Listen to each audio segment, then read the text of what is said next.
आकाशवाणी नागपूर. समृद्धी शनमारे आपल्याला ठळक बातम्या देत आहे. मेघालयमध्ये कोळसा खाणीत काल झालेल्या स्फोटात मृत्युमुखी पडलेल्यांची संख्या 18वर गेली असून अजूनही काही जण खाणीत अडकल्याची भीती आहे.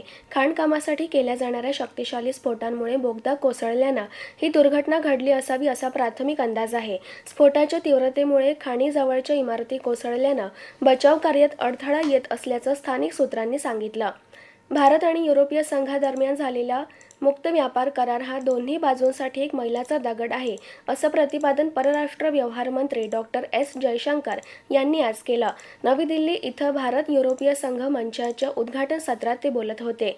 सुरक्षा, पर्यावरण, तंत्रज्ञान आणि प्रतिभा या क्षेत्रांमधली द्विपक्षीय बलस्थानं त्यांनी अधोरेखित केली.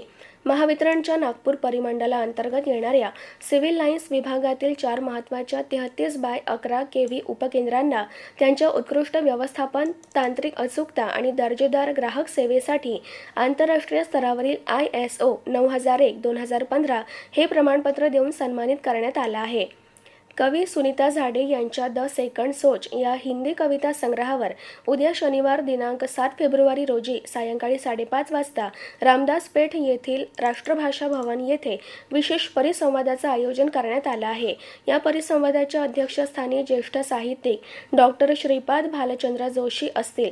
सुनीता झाडे यांचे कॉमन वुमन, आत्ममग्न, शब्दांच्या पसाऱ्यातील अर्थांच्या आत्महत्या हे मराठी कविता संग्रह प्रकाशित आहेत. त्यांचा रसिया हा ललितबंध प्रसिद्ध असून त्यांच्या साहित्य कृतींना अनेक राष्ट्रीय आणि राज्यस्तरीय पुरस्कारांनी सन्मानित करण्यात आलं आहे.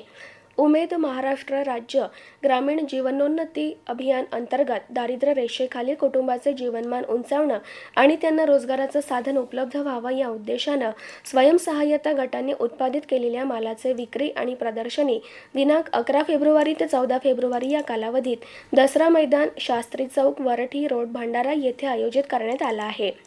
महिला प्रीमियर लीग क्रिकेट स्पर्धेत काल रॉयल चॅलेंजर्स बंगळुरूनं दिल्ली कॅपिटल्सचा पराभव करून दुसऱ्यांदा या स्पर्धेचं जेतेपद पटकावलं.